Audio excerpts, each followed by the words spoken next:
नमस्कार दोस्तों, न्यूज में आपका स्वागत है। मैं हूं मुकेश कुमार और आप देख रहे हैं जवाब तो चाहिए। जवाब तो चाहिए में आज हम बात करेंगे भारत के भीतर बन रहे मिनी पाकिस्तान की, जिसकी संख्या दिनों दिन बढ़ती ही जा रही है। लक्षद्वीप, कश्मीर, असम, पश्चिम बंगाल, केरला, उत्तर प्रदेश, बिहार और हरियाणा के मेवात का नाम तो आप सब पहले से ही जानते होंगे। भारत के इन क्षेत्रों में मुस्लिमों की बढ़ती आबादी पूरे इलाके की डेमोग्राफी बदल रहा है। वहां की व्यवस्था और सिस्टम का इस्लामीकरण किया जा रहा है। देश की इसी चिंता को कल संसद के लोकसभा में जाहिर किया और जाहिर करने वाले थे झारखंड के गोड्डा से सांसद निशिकांत दुबे जी। उन्होंने संसद में चिंता जाहिर करते हुए कहा कि मुसलमानों की बेतहाशा बढ़ती आबादी के कारण झारखंड में पुलिस कोई काम नहीं कर पा रही है। झारखंड हाईकोर्ट के आदेश में भी कहा गया है कि भारत में मुस्लिमों की आबादी दिन ब दिन बढ़ती जा रही है, इसलिए सरकार को वहां हस्तक्षेप करना चाहिए। और मेरा आग्रह है कि मुर्शिदाबाद, अररिया, किशनगंज, मालदा और संथाल परगना को केंद्र शासित प्रदेश बना दिया जाना चाहिए और यहां एनआरसी लागू किया जाना चाहिए। निशिकांत दुबे की इस चिंता से पूरा देश चिंतित है, लेकिन मामला केवल बंगाल, बिहार और झारखंड के कुछ क्षेत्रों का नहीं, जहां मुस्लिमों की आबादी 50 से 80% तक हो गई है और वहां हिंदुओं और आदिवासियों की संख्या में दिनों दिन कमी आती जा रही है। बल्कि जनसंख्या का यह असंतुलन देश के दूसरे राज्यों में भी है। हरियाणा के मेवात में मुस्लिम आबादी 80% है। असम की मुस्लिम आबादी 40% तक होने के बारे में अभी कुछ दिन पहले वहां के मुख्यमंत्री हेमंत बिस्वा ने चिंता जाहिर की थी। तो दिल्ली, केरल और महाराष्ट्र के कुछ इलाके में भी मिनी पाकिस्तान बनते जा रहे हैं। सुदर्शन न्यूज लगातार इस मुद्दे की तरफ सरकार और देश का ध्यान आकर्षित करता रहा है। कल लोकसभा में जिस तरह हिंदुस्तान के भीतर बनते मिनी पाकिस्तान के प्रति चिंता जाहिर करते हुए इसके समाधान की बात कही गई है, वह इस समस्या के समाधान के प्रति आशा को जगाता है। आज अपने प्रोग्राम में हम चर्चा करेंगे कि क्या हिंदुस्तान में बढ़ते मिनी पाकिस्तानों की संख्या देश के लोकतंत्र के लिए खतरनाक है? क्या हिंदुस्तान के मिनी पाकिस्तान को यूनियन टेरिटरी घोषित कर दिया जाना चाहिए? क्या मुस्लिम बहुल मिनी पाकिस्तान को यूनियन टेरिटरी बना देने से वहां और एनआरसी लागू कर देने से समस्या का समाधान हो जाएगा? करेंगे चर्चा और चर्चा के लिए हमारे साथ कुछ मेहमान होंगे, उनसे भी आपका मैं परिचय करवाऊंगा। लेकिन पहले एक रिपोर्ट हम देखते हैं और जो संसद के भीतर में निशिकांत दुबे जी ने कहा था उसको सुनते हैं और जो हेमंत बिस्वा जो कि असम के मुख्यमंत्री हैं उसको भी सुनाते हैं आपको एक बार फिर से, ताकि याद आ जाए कि मुस्लिमों की बढ़ती आबादी के प्रति चिंता जो है केवल संसद में नहीं बल्कि संसद के बाहर भी नेता और मुख्यमंत्री उठाते रहे। एक बार सुनते हैं क्या कहा था निशिकांत दुबे ने। संथाल परगना बिहार से अलग हुआ झारखंड, तो 2000 में आदिवासियों का पॉपुलेशन हमारे यहां संथाल परगना में 36% था और आज आदिवासियों का पॉपुलेशन 26%। 10% आदिवासी कहां गायब हो गए, कहां खो गए? इसके बारे में कभी भी यह सदन चिंता की बात नहीं करता है, वो वोट बैंक की पॉलिटिक्स करता है। और जो हमारे यहां सरकार है, झारखंड मुक्ति मोर्चा, कांग्रेस, वो इसके ऊपर जो है कोई भी एक्शन नहीं लिया जा रहा है। आज क्या हो रहा है? बांग्लादेश का घुसपैठ हमारे यहां लगातार बढ़ रहा है। जो आदिवासी महिलाएं हैं उनके साथ बांग्लादेशी घुसपैठिए शादी कर रही है। हिंदू और मुसलमान का सवाल नहीं है। हमारे यहां जो लोकसभा का चुनाव लड़ती हैं महिला, आदिवासी कोटे से लड़ती हैं, उनके पति मुसलमान हैं। जिला परिषद की जो अध्यक्षा हैं उनके पति मुसलमान हैं। मुखिया जो आदिवासी होते हैं, और ये टोटल जो है आप समझे हमारे यहाँ 100 आदिवासी मुखिया है जो आदिवासी के नाम पर है और उसके पति जो है सभी के सभी मुसलमान हैं। हमारे यहाँ अभी विधानसभा का चुनाव हुआ, अध्यक्ष महोदय, 123% तक यहाँ सभी लोग चुनाव लड़कर आए हैं। प्रत्येक 5 साल में 15 से 17% पॉपुलेशन बढ़ता है या वोटर बढ़ता है। हमारे यहाँ 123%। मैं जिस लोकसभा से आया उसकी एक विधानसभा मधुपुर में लगभग 267 बूथों पर 117% मुसलमानों की आबादी बढ़ गई। और पूरे आप समझिए कि टोटल जो है झारखंड में कम से कम 25 विधानसभा ऐसी है जहां 123%, 110% आबादी बढ़ी है। ये एक बड़ा चिंता का विषय है। दूसरा सर, हमारे यहां अभी पाकुड़ जिले में तारानगर, इलामी और डांगापाड़ा में दंगा हो गया। दंगा क्यों हो गया कि बंगाल से ममता बनर्जी की जो पुलिस है और वहां के लोग मालदा और मुर्शिदाबाद से आकर हमारे लोगों को भगा रहे हैं और हिंदुओं का गांव खाली हो रहा है। ये बड़ा ही सीरियस विषय है और मैं ऑन रिकॉर्ड कर रहा हूं। यदि मेरी एक बात गलत है इस्तीफा देने को तैयार हूं। सारे बंगाल से, मुर्शिदाबाद और मालदा से सारे लोगों ने आकर हिंदुओं के ऊपर जुल्म किया और ये ऑन रिकॉर्ड है। और झारखंड की पुलिस कोई काम नहीं कर पा रही है। मेरा आपके माध्यम से स्पीकर महोदय आग्रह है कि पूरा मालदा, मुर्शिदाबाद, अररिया, किशनगंज, कटिहार और हमारे यहाँ साहबगंज और ये झारखंड हाईकोर्ट का अभी 22 जुलाई का ऑर्डर है जो ये कह रहा है कि मुसलमानों की आबादी दिन प्रतिदिन बढ़ रही है और वहां भारत सरकार को हस्तक्षेप करना चाहिए। तो यह जितना किशनगंज, अररिया, कटिहार, मालदा, मुर्शिदाबाद और पूरा संथाल बना है, इसको यूनियन टेरिटरी बनाइए, नहीं तो हिंदू खाली हो जाएंगे। एनआरसी लागू करिए। बदलते डेमोग्राफी मेरे लिए, मैं असम से आया हूं, ये मेरे लिए बहुत बड़ा मुद्दा है। इसलिए मैं असम में, बंगाल में हर दिन, मेरा असम में मुस्लिम पॉपुलेशन 40% हो चुका है।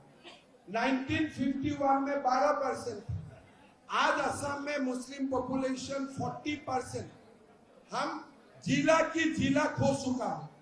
तो मेरे लिए ये मुद्दा पॉलिटिकल नहीं है, मेरे लिए ये जीना और मरने का मुद्दा है। इसलिए मैंने उसका साथ दिया हर दिन। तो एक बड़ी चिंता है कि भारत के भीतर में बढ़ते हुए मिनी पाकिस्तानों की संख्या लगातार बढ़ती जा रही है। और जो बात हम लोग लगातार अपने चैनल के जरिए लोगों को बता रहे थे, देश को बता रहे थे, वो आज लोकसभा के भीतर में निशिकांत दुबे ने इसे बहुत ही अच्छे से पूरे डिटेलिंग के साथ, पूरे फैक्ट के साथ जो है उन्होंने दिखाया। और जो बात हम लगातार कह रहे थे, एक के बाद एक प्रोग्राम करते, उसी बात को इंडोर्स किया गया। अब ये ऑन रिकॉर्ड है जो बात हम पहले से कह रहे थे। करेंगे चर्चा, और चर्चा को आगे बढ़ाने के लिए हमारे साथ जो कुछ मेहमान हैं उनसे मैं आपका परिचय करवा दूं। रमाकांत महतो जी हैं, बीजेपी के प्रदेश प्रवक्ता है, झारखंड से हैं। अधिवक्ता असगर खान है, मुस्लिम स्कॉलर के तौर पर हमारे साथ जुड़ेंगे। और अधिवक्ता सतीश बघेल हैं, कांग्रेस के प्रवक्ता के तौर पे हमारे साथ जुड़ रहे हैं। तीनों मेहमानों का स्वागत है। और चर्चा की शुरुआत जो है मैं जो अधिवक्ता सतीश बघेल जो है कांग्रेस के, मैं उनसे करना चाहूँगा। सतीश जी, यह जो समस्या है जो कांग्रेस और झारखंड मुक्ति मोर्चा की जो सरकार है, शुरू वहाँ से हुई है। आज निशिकांत दुबे जी ने 3 स्टेट का नाम लिया। उन्होंने मुर्शिदाबाद का जिक्र किया, मालदा का जिक्र किया, किशनगंज, अररिया का जिक्र किया, संथाल परगना का जिक्र किया। और उन्होंने कहा कि यहाँ पर मुस्लिम आबादी जो है 127% बढ़ी है और टारगेटेड वहाँ पर किया जा रहा है। और आदिवासी महिलाओं से शादी की जा रही है और उनका धर्म परिवर्तन किया जा रहा है। एक तरीके से सत्ता पे अपना कब्जा जो है करने के लिए गैर कानूनी तरीके से ये सारी चीज़ें हो रही है और एक खास उद्देश्य के लिए किया जा रहा है। सरकार आंख बंद करके बैठी हुई है, कुछ भी काम नहीं कर रही, पुलिस कोई काम नहीं कर रही है। सतीश जी।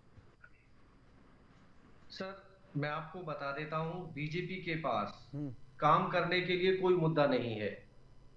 वो देश की जनता का ध्यान को भटकाने के लिए इस तरह के झूठे आंकड़े पेश करती है। वो कह रहे हैं कि 10% आदिवासी जो आबादी है वो गायब हो गई झारखंड से। पिछले 10 साल से बीजेपी की सेंटर में सरकार है, उसकी जवाबदेही बनती है। उन्होंने अपनी सरकार की विफलता को जाहिर किया है, इससे यह साबित होता है। और वो कह रहे हैं कि आदिवासी महिलाएं, सर आदिवासी महिलाएं मुस्लिमों से शादी कर रही हैं। साहब, मैं आपको बता देता हूं कि जो ब्राह्मण महिलाएं हैं वो भी ब्राह्मण हैं। जो कह रहे हैं शशिकांत दुबे जी, ब्राह्मण महिलाएं भी मुस्लिमों से शादी करती हैं, वो क्यों नहीं बताते हैं इस बात को? बड़ी बड़ी सेलिब्रिटी जो महिलाएं हैं ब्राह्मण, वो मुस्लिमों से शादी करती हैं, इस बात को क्यों नहीं बताते हैं वो? ये बघेल जी, आप समस्या को समझ नहीं रहे। बात और सवाल यहाँ ये नहीं कि कौन किससे शादी कर रहा है। अपनी मर्जी से अगर कोई किसी से शादी कर रहा है तो हमारे यहाँ कानून है, कोई किसी को नहीं रोक सकता। आप किससे, आप मुसलमान से शादी करते हैं या हिंदू से शादी करते हैं, क्रिश्चियन से करते हैं, कोई किसी को नहीं रोकता। लेकिन जब इंटेंशनली आपको फंसा करके, आपको लफ्जियात में फंसा करके और आपके सिस्टम पे कब्जा करने के लिए एक साजिश के तहत ये शादी की जाती है, तब सवाल उठता है। और निशिकांत दुबे जी वही कह रहे थे। आप जो कह रहे थे कि 10% आबादी नहीं, आपने जो कहा, मैं आप चीज़ों को समझिए जरा सा। आपने कहा कि 10% आबादी कम हो गई और केंद्र सरकार क्या कर रही है। 10% आबादी कहीं गायब नहीं हुई, कहीं गुम नहीं हो गई, उसका धर्म परिवर्तन हो गया। वो वहीं पे हैं। वो आदिवासी थी, वो मुस्लिम हो गई। वो परिवार आदिवासी था, वो मुस्लिम हो गया, क्योंकि टारगेटेड धर्म परिवर्तन कराया जा रहा था। और ये डेमोग्राफी को चेंज करने की एक साजिश है। ये चिंता का विषय है। आप इसे, कोई साजिश नहीं है मुकेश जी, साजिश बीजेपी की है झूठे आंकड़े पेश करने की। पिछले 10 सालों से नहीं, जब से बीजेपी का जन्म हुआ है तब से उनकी जो राजनीति है वो झूठ पर निर्भर है। यह भी हमें वेरीफाइड करने की जरूरत है कि जो आंकड़े वो दे रहे हैं 10% आबादी कम हुई आदिवासी को, क्या वो सच्चाई है? इनके आंकड़े अभी तक कोई भी आप छात्र देखिए, आंकड़े नहीं संसद है के इनके भीतर पास। में जो बातें कही जाती है वो ऑन रिकॉर्ड होता है, और उसको चैलेंज अगर नहीं किया जाता, जब तक वो प्रूफ नहीं होता, वो संसद में आप बोल नहीं सकते। तो मुकेश वो जी, वो सर, डेटा वो दे रहे हैं, पूरी जिम्मेदारी से दे रहे हैं। उन्होंने संसद कहा कि अगर ये डेटा गलत हुआ तो इस्तीफा दे दूंगा। उन्होंने तो मुकेश कहा, जी, तो आप साबित कीजिए वो गलत है। मुकेश जी, हाँ, क्या आप ये कहना चाह रहे हैं कि संसद के अंदर ये झूठ नहीं बोलते? देश के प्रधानमंत्री, संसद के भीतर तो गृह आपके नेता मंत्री, झूठ बोलते रक्षा हैं, कोई मंत्री, दिक्कत है, बड़े-बड़े लेकिन मंत्री डेटा देश के ऑन सब पेपर झूठ कोई नहीं बोलते बोलता संसद के झूठ। अंदर। ऑन पेपर झूठ नहीं बोलता, ऑन पेपर झूठ कोई कौन नहीं सा पेपर बोलता। झूठ नहीं बोलता है? ऑन पेपर पेपर कौन बना रहे हैं? जो यही तो पेपर बनाने वाले अरे हैं। भाई साहब, आप तो पूरे सिस्टम पे ही सवाल उठा रहे हैं। ये बिल्कुल सरकार और सिस्टम, संसद इन्होंने ये 10 साल में सिस्टम नहीं की बना है। क्रेडिबिलिटी है ना जो मुकेश जी, आप इन्होंने साबित कीजिए सिस्टम ना, की जो credibility आप है, साबित जितनी कीजिए भी ना, जांच एजेंसियां आप हैं, साबित कीजिए ना, आप साबित कीजिए वो गलत बोल रहे हैं। प्लीज प्लीज प्लीज सुनिए। हाँ, सर सुनिए तो सही मुझे। ठीक है, जितनी भी एजेंसियां ठीक है, हैं, असगर जी, मैं आ रहा हूँ। खत्म हो चुकी है। हम्म, अब ना तो किसी जांच एजेंसी की कोई जांच पे विश्वास किया जा सकता है, क्योंकि जो क्रेडिबिलिटी इन्होंने कमाई थी, जो कांग्रेस के टाइम में इनकी एक गुडविल बनी थी, वो गुडविल बीजेपी ने खत्म कर दी है। इन्होंने बीजेपी के एजेंडा पे काम करके अपनी क्रेडिबिलिटी खत्म कर ली, गुडविल खत्म कर ली। तो बीजेपी के एजेंडा पे काम करेगी ना सर, कांग्रेस के एजेंडा पे क्यों काम करेगी? आप करेंगे क्या कांग्रेस के बीजेपी के एजेंडा पे काम? हर एक पार्टी का अपना एजेंडा होता है, अपनी आइडियोलॉजी होती है, उस आइडियोलॉजी पे चलती है, वो अपनी आइडियोलॉजी पे चल रही है। जो फैक्ट्स उन्होंने संसद में दिया है, उस फैक्ट को आप फैक्ट से काटिए ना। आपने अब उन्होंने जो तथ्य पेश किया है, अच्छा फैक्ट पे आते हैं, फैक्ट हाँ, की बात कर रहे हैं आप। फर्टिलिटी जो चलिए, रेट है वो क्या है? चलिए ठीक है, मैं इस पे आ जाऊंगा। ठीक है, फर्टिलिटी रेट भी बता दूंगा, मैं बता दूंगा आपको। हाँ। असगर खान साहब कुछ बोलना चाह रहे हैं, उसके बाद मैं बताइए, बीजेपी के बताइए। प्रवक्ता रमाकांत जी के पास जाऊंगा। जी असगर जी, आप बोल रहे, बताइए। सर, मैं मुकेश भाई आपकी और निशिकांत दुबे साहब की बेपनाह इज्जत करता हूँ, इसलिए भी कि भाई एक बहुत बड़ी और बहुत अहम और बहुत जिम्मेदार पोस्ट पर हैं। लेकिन अभी चूंकि हमारे कांग्रेस के प्रवक्ता डेटा की बात कर रहे थे और सही बात कर रहे थे कि डेटा की बात, और आप भी सही कह रहे हैं कि भाई बताइए डेटा कहाँ से गलत है, क्या है। तो सवाल इसी बात का है, यहाँ दो सवाल हैं, एक तो डेटा की बात है और एक शादी की बात है कि मुस्लिम से शादी कर रहे हैं। देखिए, मुस्लिम से शादी करे, मुस्लिम हिंदू से करे, क्रिश्चियन से करे, किसी से भी करे, वो हमारे मुल्क में डेमोक्रेसी है और कोई जुर्म नहीं है। बस उसमें एक शर्त है कि फोर्स नहीं होना चाहिए। तो सबसे बड़ी बात यह है कि क्या यहाँ पे कोई फोर्स है या नहीं है, इस बात को देखने की जरूरत है। नंबर 2, जो आपने परसेंटेज की बात की है, झारखंड में जो डेटा है ऑनलाइन, आप अभी भी चेक कर सकते हैं, 2023 का डेटा है 68%। ये हिंदुओं के लिए बता रहा हूं मैं। और 2024 में 74.57%, और मुस्लिम का भी दिया है, मुस्लिम का 14.5%। और जो ये डेटा कहाँ से, ये डेटा किसका है, जरा बताएंगे आप? मैं आप ये AI डेटा करके है, ऑनलाइन अभी मौजूद है। यही तो बात है, तो यही तो AI वाला कह रहे हैं। 2011 के बाद से जब सेंसस जो है पब्लिक में आया ही नहीं डोमेन में, तो ये डेटा आप लोग अपने हिसाब से कर रहे हैं। वो यही तो मैं कह रहा हूँ, ये अपने हिसाब से कर रहे हैं। ये आपके MP साहब जो है, हाँ, MP साहब के पास डेटा कहाँ से है वो बताएंगे ना वो आपको, क्योंकि सरकार के पास तो डेटा है, पब्लिश नहीं किया गया है। सरकार ने तो भाई, जब आप समझिए बात को, आप तो पढ़े लिखे अधिवक्ता हैं, सेंसस तो हुआ है ना, सेंसस तो हुआ है, पब्लिश नहीं हुआ है। तो बहुत लोगों, सरकार के लोगों के पास है डेटा, वो जानते हैं इसको। तो आप चैलेंज की, क्योंकि उन्होंने पार्लियामेंट में कहा है तो जिम्मेदारी से कहा है ना। नहीं कहा है जिम्मेदारी से, उसको पब्लिश कर देना भाई। पब्लिश करने के अपने तरीके हैं, उस पर हम चर्चा नहीं करेंगे। वैसे तो सबसे बड़ी बात ये पॉलिटिकल इशू है मुकेश भाई, ये कोई इशू नहीं है। इशू तो इस बात के होने चाहिए कि किसान क्यों मरे, इशू इस बात के होने चाहिए रोजी कहाँ है, रोटी कहाँ है, सेहत कहाँ है, एजुकेशन कहाँ है, इन तमाम चीजों का इशू होना चाहिए हमारे मुल्क में। उसका कहीं नाम नहीं लेते। रोजी रोटी का जिक्र करके आप किसी का धर्म परिवर्तन कर दो, डेमोग्राफी चेंज कर दो, सिस्टम पे इंटेंशनली कब्जा कर लो, ये आपके लिए कोई इशू नहीं है। ये आपके लिए कोई इशू नहीं है। आप बोलोगे भाई, जब भी आपसे सवाल पूछेंगे बोलेंगे आप रोटी की बात क्यों नहीं करते? अरे भाई, धर्म परिवर्तन कर दो, और परिवर्तन खुद कर लेने में फर्क है। कोई फोर्स, मैंने आपको पहले ही कहा कि कोई फोर्स नहीं है, और अगर कोई फोर्स नहीं है नहीं, तो बात सवाल ये नहीं है, सवाल ये नहीं है ना। सवाल ये देखिए, निशिकांत जी ने सवाल क्या उठाया, निशिकांत जी ने सवाल ये उठाया कि ऐसा ऐसा हो रहा है, और इसके कारण जो है समस्याएं हो रही है, लॉ एंड ऑर्डर की समस्या, क्या इसलिए समस्या वहां पर बताइए ना? यूटी, उसे यूटी बना दिया जाए। उन्होंने ये नहीं कहा कि वो गलत सही हुआ क्या हुआ, उन्होंने अगर बोला ऐसा देखिए, हुआ है और इसके कारण वहां लॉ एंड ऑर्डर की समस्या हो रही है, आप उसे यूटी बना दीजिए और एनआरसी लागू कीजिए। ये तो बड़े शर्म की बात है।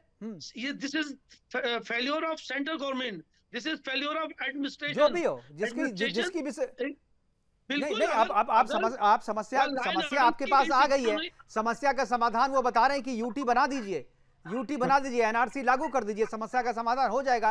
आपने शादी जो है जबरदस्ती की है, आपने फोर्स किया है, या अपनी मर्जी से शादी हुई है, या आपने इंटेंशनली किया है, करवाया है, इसका सारे का जवाब हो जाएगा उसमें। चलिए ठीक है, रमाकांत जी बहुत देर से सुन रहे हैं, आप लोगों की बात को जवाब देंगे। रमाकांत जी, दोनों की बातों को आपने सुना, कांग्रेस के प्रवक्ता जो है वो भी बोल रहे थे, सतीश बघेल जी भी अधिवक्ता हैं, और असगर खान साहब वो भी अधिवक्ता हैं।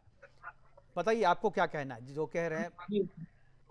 जी नमस्कार, मैं इन दोनों विद्वानों का बात को सुन रहा था जी, और ये तर्क नहीं कर रहे थे, ये कुतर्क करने पे उतर आए थे, और ये ढीठ पनाई से इन्हें बाज आनी चाहिए और राष्ट्र के बारे में सोचनी चाहिए।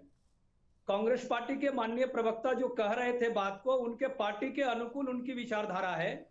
जिस तरीके से जवाहरलाल नेहरू से लेकर के इंदिरा गांधी और राजीव गांधी ने सामाजिक समरसता को देश में बिगाड़ने का काम किया था और मुस्लिमों को संरक्षण दे करके एक बहुसंख्यक को नसबंदी तक ले जाने का काम किया था, वही चीज वो फिर से करके राष्ट्र को गलत दिशा में ले जाना चाहते हैं। कांग्रेस पार्टी के प्रवक्ता की विचारधारा से यही लग रही थी।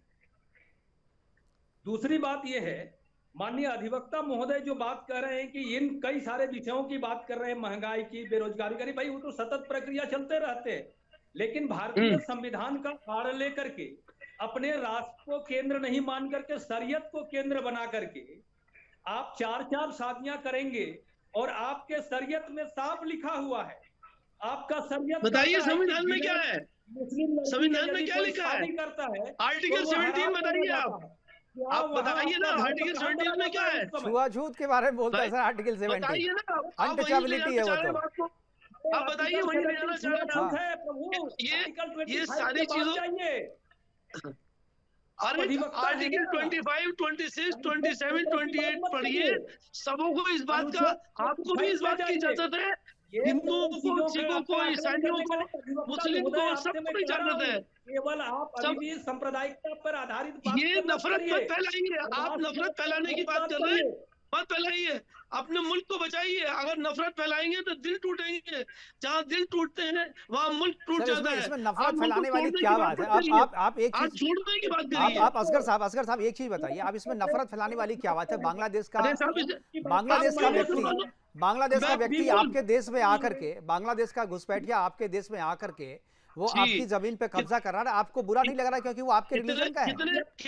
कितने शर्म की बात है ये, कितने शर्म की बात है कि हम अपनी आर्मी को भी कह रहे हैं, हम अपने एडमिनिस्ट्रेशन को भी कह रहे हैं, रमाकांत जी बोलिए, अपनी सरकार को भी कह रहे हैं। हाँ ठीक है, सरकार गलत काम करेगी तो हमने उन्हें उनकी तारीफ करने का ठेका नहीं रखा। सरकार गलत काम करेगी तो हम उसको भी बोलेंगे, और अगर ऐसा हुआ है जिसकी भी गलती है उसको कटघरे में खड़ा करना हमारा काम है। बिल्कुल, आप अगर केंद्र सरकार के कारण से हुआ तो ऐसा थोड़ी है कि हम सही बात नहीं बोलना छोड़ देंगे आपकी तरह।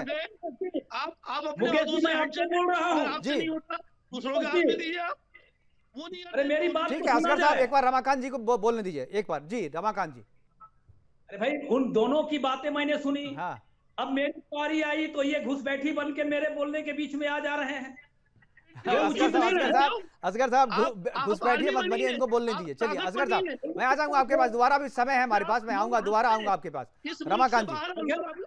माननीय सांसद केवल एक ही बात उठाई है कि इंटेंशनली किसी के सामाजिक समरसता और वहां पे डेमोग्राफी को बिगाड़ने के लिए बहला फुसला करके किसी आदिवासी बलात् के साथ शादी कर केवल सत्ता का केंद्र बने रहना और वहां का पावर को हथियाना और उसमें लोभ वृत्ति अपनाना, ये राष्ट्र में नहीं है। लपोलुप यही बात कही जा रही है और इसी से इन्हें बात करनी चाहिए। और जहां तक ये शरीयत की बात करते हैं, शरीयत को कहां मुस्लिम के अलावा दूसरे से शादी करने शरीयत का माने मालूम है आपको, ये हलाल समझते हैं, तो फिर क्यों इस प्रकार की बातें कर रहे हैं? ये बताइए। इससे तो समाज के विरुद्ध बहिष्कार करना चाहिए ऐसे लोगों का, ऐसे किस लोगों बात का का इनकार करना सामाजिक चाहिए? बहिष्कार करना चाहिए मुस्लिमों को। नहीं, किस बात का इनकार करना चाहिए? हम ये तो कह रहे आपसे हैं ये सवाल कह रहे कर हैं कि रहे हैं। आपके शरीयत के मुताबिक अगर दूसरे धर्म में कोई शादी कर लेता है तो उसे एक्सेप्ट नहीं किया जाता है, तो ऐसे लोग जो बिल्कुल शादी कर ली हलाल है। माना जाता है, अरे भाई क्यों, उसे हलाल माना वो एक जाता है, धार्मिक मामला है, लिखा हुआ यही है। तो नफरत फैलाने की बात है। अरे भाई तो आप भी उनको एक्सेप्ट मत करिए। जो अब मुसलमान किसी हिंदू लड़की से शादी कर लेता किसको है, आप रहे? उसको एक्सेप्ट मत करिए। ये आप कांग्रेस भाई अपने अपने धर्म पे नहीं, वो तो रहिए। अपने अपने मुकेश रिलीजन भाई, के यही बात हिसाब बार से है बार ना कहता हूँ, असगर साहब। आप बार कहते हैं बार जो मैंने वो यही बात हमारे कही है, अपने हमारी अपने मान्यताओं धर्म में पे वो रहिए नहीं है ना। भाई। जो कोई आपकी धर्म मान्यता है वो हमारी मान्यता नहीं है, तो हम एक्सेप्ट करते हैं। आपकी तो मान्यता है, आपके तो किताब में लिखा हुआ है ना। हमारे यहाँ तो ऐसा कुछ है नहीं, हमारी मान्यता अलग है। हम अपनी मान्यता पे चलें, आप अपनी मान्यता पे चलें, हम दोनों एक दूसरे की मान्यताओं की इज्जत करें, यही तो बात है। और इससे ज़्यादा तो कुछ है नहीं। निशिकांत दुबे जी ने जो कहा है वो कोई नई बात थोड़ी है। उन्होंने तो कहा कि भाई ये समस्या है, समस्या के समाधान का ये रास्ता है, इस रास्ते को सरकार को अपनाना चाहिए। फिलहाल अभी हमारे साथ वक्त है एक छोटे से ब्रेक का। ब्रेक के बाद वापस आएंगे। जो मेहमान हमारे साथ बने हुए हैं वो बने रहेंगे, उनसे चर्चा आगे भी जारी रखेंगे। वक्त एक छोटे से ब्रेक का।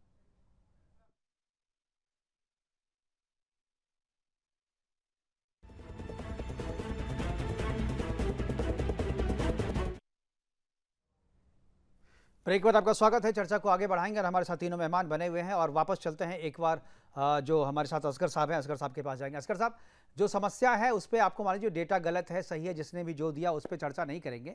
जो समाधान बताया मैं चाहता हूं कि उस पर एक बार हम लोग चर्चा करें। जो समाधान निशिकांत दुबे जी ने कहा है कि जहां पर भी इस तरीके की घुसपैठिए की आबादी बढ़ गई है, उससे डेमोग्राफी चेंज है, वहां पर यूटी उसे कर दिया जाए, यूनियन टेरिटरी कर दिया जाए और एनआरसी लागू कर दिया जाए। इस समाधान पर आप क्या कहेंगे? क्या आपको लगता है कि नहीं इसका यही समाधान है? जिस किसी भी वजह से डेमोग्राफी चेंज हुई है, हम उस वजह पर बात नहीं जाना चाहते हैं, हम चाहते हैं सॉल्यूशन। आपके हिसाब से सॉल्यूशन क्या है? अगर आप इसको डिनाई करते हैं तो आपके हिसाब से सॉल्यूशन क्या होना चाहिए?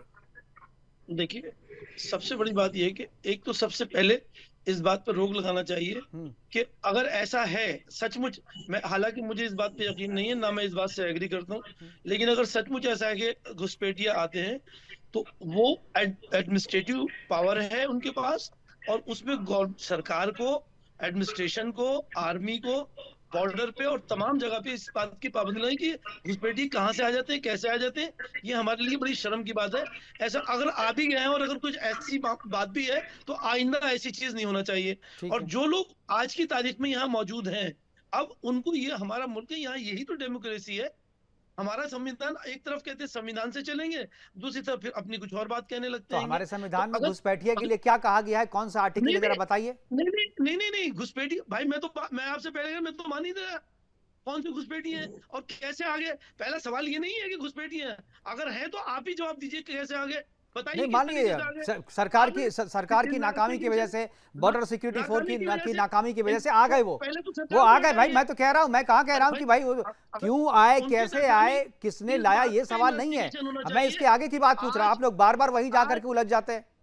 नहीं, उलझने की बात ही नहीं है इसमें, बिल्कुल सीधी बात है। आज जो आपके मुल्क में है, पूरी दुनिया में जहां जहां लोग जो किसी भी कौम के हैं, अगर कोई अमेरिका में है, कोई लंदन में और दूसरी जगहों पे जहां पे भी है, सब उनको रोटी रोजी दे रहे हैं भाई। तो रोटी खाओ ना, रोटी तो भारत, हिंदुस्तान देता ही है, रोटी खाओ ना। आप वोट का अधिकार मांग रहे हो, जमीन में अधिकार मांग रहे हो, आपको जो हिंदुस्तान के दूसरे नागरिकों को मिल रहा है वो अधिकार चाहिए। वो अधिकार क्यों मिलेगा? आप हमारे नागरिक ही नहीं हो। तो आपकी जो सरकार है, वही तो बात है कि जहां ममता बनर्जी की सरकार है, जहां कांग्रेस की सरकार है, झारखंड में ऐसे लोगों को ही तो घुसपैठिए को आप वोटर आई कार्ड बना रहे हो, आप आधार कार्ड बना रहे हो, आप उसे सिटीजनशिप दे रहे हो। मुकेश भाई, आपने सोल्यूशन की बात की है। हाँ, मेरे हिसाब से सबका अपना अपना सोचना है। मेरे और भाई भी यहाँ बैठे हैं और मुझसे बड़े आप हैं। मेरा अपना मानना यह है कि इस पे इन्वेस्टिगेशन होना चाहिए। अगर हम उनको सहूलियत सारी दे सकते हैं तो दें, और नहीं दे सकते हैं तो उनकी इन्वेस्टिगेशन करके उनको डिपोर्ट करना चाहिए, उनको जेल में नहीं डालना चाहिए। आप कैसे किसी की लिबर्टी को ले लेंगे?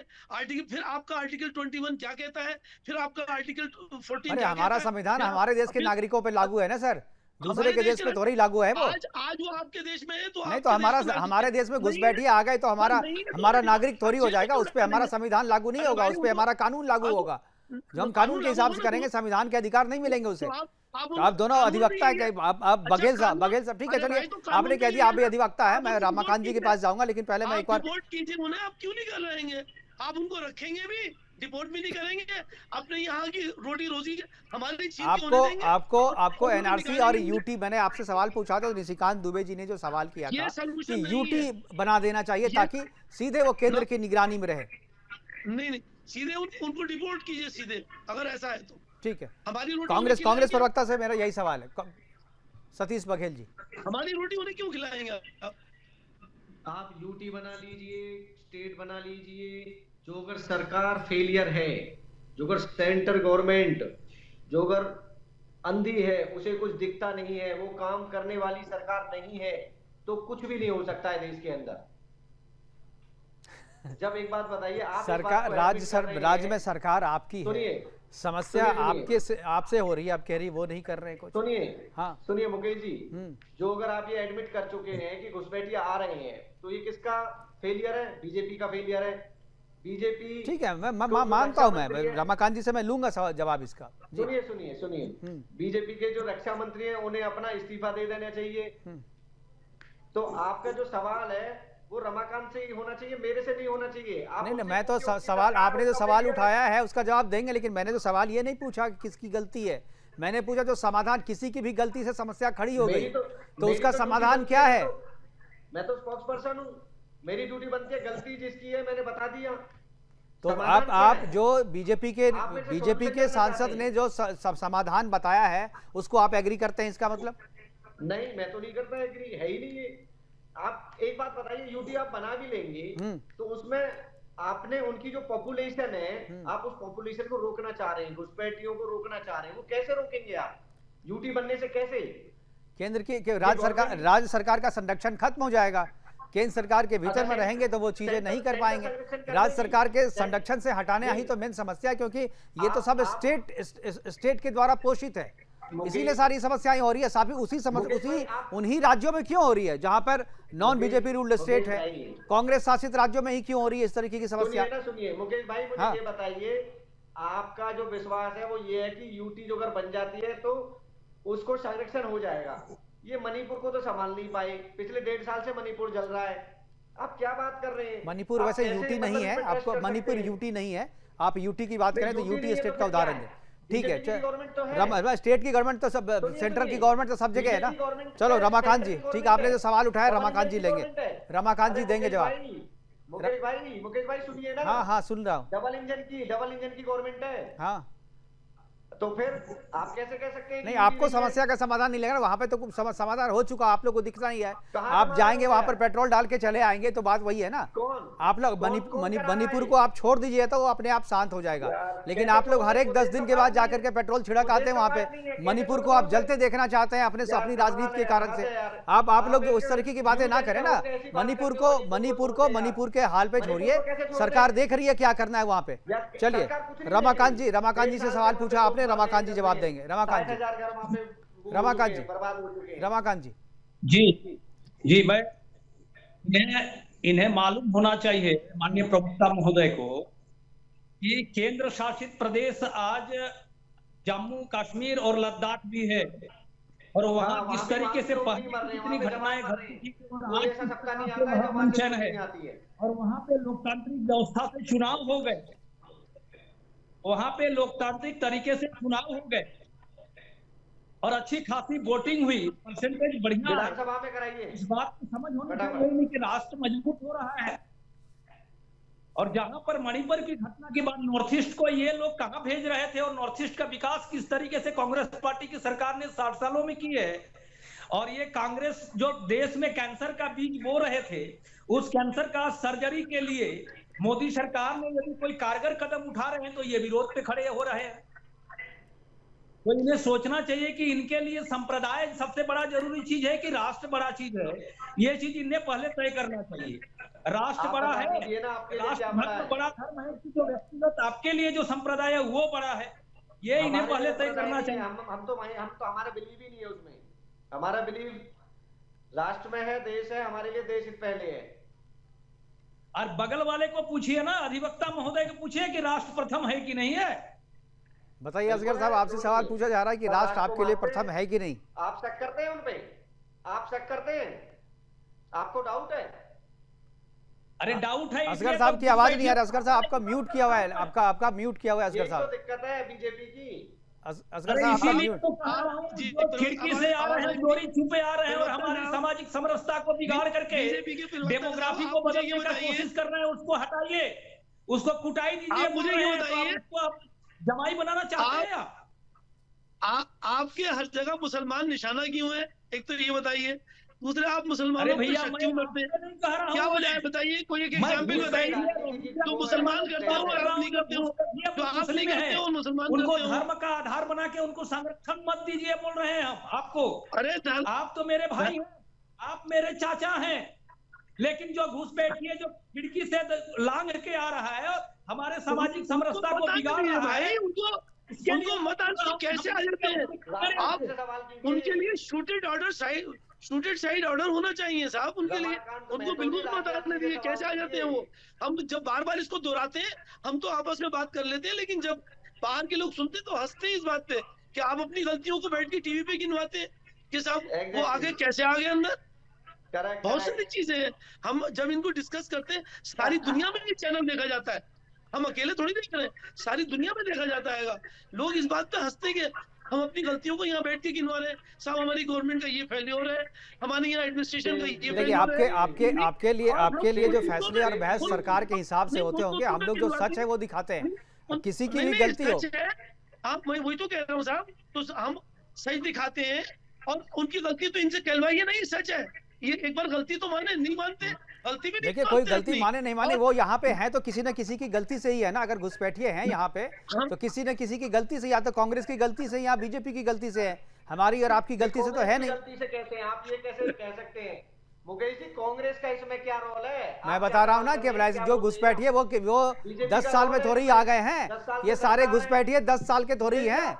अरे ये घुसपैठिए सारे 10 साल के थोड़ी हैं। बंगाल में जो आपने लाखों को जो वोटर आई कार्ड बनाया है, वो क्या केवल ममता के काल में है? मुकेश भाई प्रवक्ता को भी कहने दीजिए कुछ। मुकेश भाई कुछ प्रवक्ता को कहने दीजिए, बीजेपी के प्रवक्ता यहाँ बैठे हैं।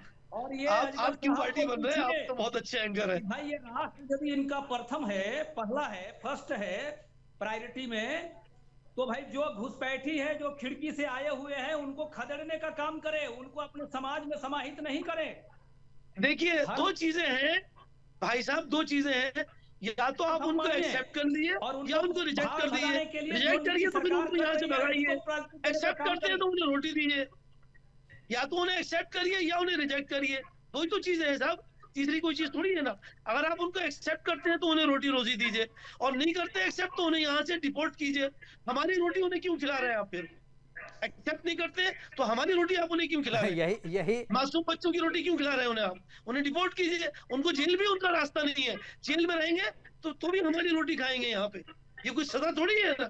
आपने उनको आराम से जेल में बिठा दिया, रोटी दे रहे हैं, कोई उनसे पैसे थोड़ी ले रहे हैं आप रोटी के। असगर साहब, इसी दिशा में बढ़ने के लिए जो है एनआरसी का आना जरूरी है। इसी दिशा में बढ़ने के लिए यूटी का आना जरूरी है। तो आप एक दिन में कोई डिसीजन नहीं कर सकते। हमारे यहाँ जो फॉर्मेट है, उस फॉर्मेट पर अगर कोई डिसीजन लेते हैं तो आपको इन रास्तों से ही चलना होगा।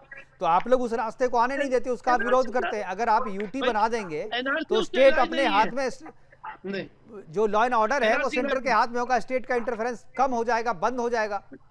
तो आप फैसले ले सकते हैं, लेकिन अभी आप फैसले लेने नहीं देते। नहीं, सेंटर अपने हाथ में ले, सेंटर फैसले भी करे और सब चीजों को आगे, लेकिन ये कि एनआरसी में उसका इलाज नहीं है। आप एनआरसी में उनको गिरफ्तार तो पहले पहचान तो करें, एनआरसी से पहचान तो हो जाएगी ना। कागज तो दिखाएंगे ना वहां पे। आप इतना पैसा बर्बाद करा रहे हैं इस मुल्क का, वो गरीबों का पैसा, इतना पैसा बर्बाद करा रहे हैं, उसकी जरूरत क्या है? सबसे पहला सवाल ये है, एनआरसी की जरूरत क्या है? जब दो सवाल हैं, या तो एक्सेप्ट कीजिए या रिजेक्ट कीजिए। भाई तो एक्सेप्ट किसको करेंगे? जिसको हम रिजेक्ट करेंगे उसको आप कैसे रिजेक्ट करेंगे? उसका आधार क्या रहेगा? आप उनको रिजेक्ट करते जाइए और डिपोर्ट करते जाइए। रिजेक्ट और सेलेक्ट करने का आधार क्या रहेगा? कैसे तय करेंगे आप? अरे भाई तो कैसे तय करेंगे बताइए? पैसा बचाना है आपको, आप जिस तो वही तो डॉक्यूमेंट्स, एनआरसी क्या है? एनआरसी वही डॉक्यूमेंट्स तो मांगा जा रहा है। एनआरसी तो वही चीज है ना। नहीं, सबसे पहले ये भी पार्ट सरकार का और एडमिनिस्ट्रेशन का है। हाँ। एक मैं आपको मुकेश भाई, चूंकि अधिवक्ता हूं, बार बार आप मुझे बताते भी हैं, मैं एक एसएचओ की इजाजत के बिना किसी इलाके में चुड़िया भी नहीं हिलती है। सब उन्हें पता रहता है, हर चीज का डेटा उनके पास रहता है, हमारे आपके पास नहीं रहता, उन लोगों के पास रहता है। उनकी जिम्मेदारी है, वो जो कोई ऐसे लोग हैं उनको लाइए, उनको हाईलाइट किए, उनको तो वापस किसी करिए, के रिपोर्ट करिए। किसी के बयान से आप ये मान लेंगे कि ये आदमी सही है, ये आदमी गलत है, मतलब एसएचओ के बयान पे मानेंगे आप? नहीं इन्वेस्टिगेशन नहीं की नहीं, बात कर आप गजब बात करें, आप मैं बयान अधिवक्ता की हैं तो बात आप नहीं कर रहा हूं। अधिवक्ता है तो बयान क्या की ये बात इतना तो है ना, किसी का बोलना सबूत नहीं होता है, नहीं बोलना बयान की सबूत नहीं है बात ना। कर रहा हूं। अब तो और भी बयान चेंज की हो गया, बात नहीं आपको कर यू शुड हैव टू मैं- प्रोड्यूस द प्रूफ, रिटन ना, प्रूफ। ना, आप पेपर yes, दिखाइए ना, पेपर yes, दिखाने से क्यों भागते हैं आप लोग? नहीं भागते, मैं यही बात कह रहा तो हूं। पेपर तो आप क्यों कह रहे हैं एसएचओ बोल देगा? एसएचओ को पता है नहीं, भाई, नहीं, एसएचओ को भी आप प्रूफ सुन देना नहीं पा पड़ेगा, रहे। पेपर दिखाना पड़ेगा। आप चाहते नहीं कि लोगों तक सही बात पहुंचे, इसलिए आप हमारी बात नहीं पहुंचाना चाहते। मैं आपसे वही बात कह रहा हूं जो आप कह रहे हैं। ये पार्ट ऑफ इन्वेस्टिगेशन होना चाहिए। जो तरीका कार है वो तो गलत भाई है। तो एनआरसी पार्ट ऑफ इन्वेस्टिगेशन ही तो है। अरे भाई, आप हर थाने में एसएचओ साहब की ड्यूटी लगा दें, सारी चीजें वो करवाएं। आज भी तो इन्वेस्टिगेशन होता है। भाई तो मेरे घर के कुछ एनआरसी अरे का जो साहब, आप सुनिए, एनआरसी के मैं जो नोडल ऑफिसर होते अरे हैं। साहब, मैं मुकेश हाँ, भाई छोटा सा एग्जांपल दे रहा हूँ। हाँ मेरे घर पे कोई किराएदार आता है तो मैं उसका पुलिस वेरिफिकेशन कराता हूँ। बिल्कुल। क्या है पुलिस वेरिफिकेशन, बताइए आप, तो कैसे होता है? पुलिस वेरिफिकेशन क्या होता है मैं बताता हूँ। पुलिस वेरिफिकेशन ये होता है कि उसने जो आपको आधार कार्ड दिया है, उसने जो पता दिखाया है, वो पुलिस वेरीफाई करती है, तो उसमें दिखाना पड़ता है ना। और एनआरसी ये है कि आपने जो प्रूफ दिया है, दिखाया है, वो दिखाइए हमें। एनआरसी भी तो वही कहती है, तो आप उसमें क्यों भाग रहे हैं आप? तो यही तो हम कह रहे हैं सर। हाँ, हम नहीं तो भाग रहे, एनआरसी को क्यों सरकार विरोध कर रहे भाग हैं रही भाई? है। आप एनआरसी को हम क्यों नहीं- विरोध कर रहे हैं? नहीं, तो उसकी जरूरत नहीं है ना। तो आप फिर करोड़ों अभी बोल रहे रुपए हैं कि की जरूरत है, बात अभी बोल रहे हमारे नहीं है। मुल्क की भाई सब- वेरिफिकेशन नहीं, कैसे होगा? कोई तो पेपर होगा नहीं, ना, हम किस आधार पे जिम्मेदार हैं। होगा? हम जिम्मेदार हैं, हम बताएंगे। हमारे अरे मुल्क का आपकी पैसा जिम्मेदारी बर्बाद नहीं करते होना करते चाहिए। इतनी संख्या हो गई, आप जबरदस्ती आपकी पैसा जिम्मेदारी पे बर्बाद कर रहे हैं। भरोसा करते करते जो है पूरा जो- डेमोग्राफी चेंज हो गया। जो हमारी और हमारे बच्चों की खून की कमाई है, उसको बर्बाद ऐसे ना किया जाए। एक एक पैसे को संभाल के रखा भाई है। तो वो आपके मुल्क की पैसे भी उसी में संपत्ति है। बचेंगे, आपके बच्चे और आपके बच्चों के खून भी उसी में बचेंगे जब एनआरसी आएगा। आप असली हैं ये कैसे पता चलेगा? वो अरे नकली भाई, कोई आपके ऊपर आ जाएगा। नहीं, वो नहीं, कह रहे हैं नहीं ना आएगा कि भाई। असली थे हम, फिर- बतानी पड़ी मैं फिर पहचान वही अपनी, बात कहूंगा। और नकली था मैं वो फिर- सिक्का चलाना था जरूरी, तो वो नकली सिक्का आप लोग नहीं, चला रहे हैं।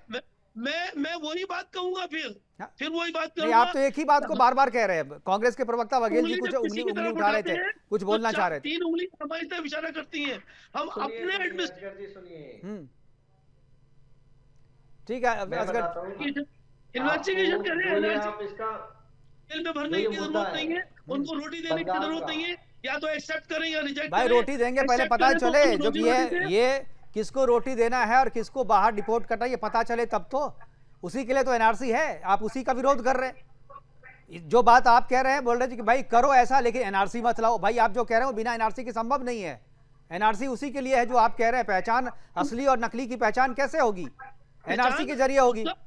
उसका आप इन्वेस्टिगेशन जरूर करें। अरे लेकिन तो उनको एनआरसी इन्वेस्टिगेशन ही आप तो सारी करता है। जिंदगी- इन्वेस्टिगेशन सारी एनआरसी जिंदगी उनको जेल में डालने की इन्वेस्टिगेशन ही कोशिश करते करता है। असगर साहब आप जानबूझ करके देखिए, आप तो अधिवक्ता हैं, आप अधिवक्ता हैं, लोगों को उलझा रहे हैं जानबूझ करके। एक ही बात ऐसी बार बार जो है उलझा के कह रहे हैं, लोगों को कंफ्यूज कर रहे हैं, लोगों को कंफ्यूज कर रहे हैं आप।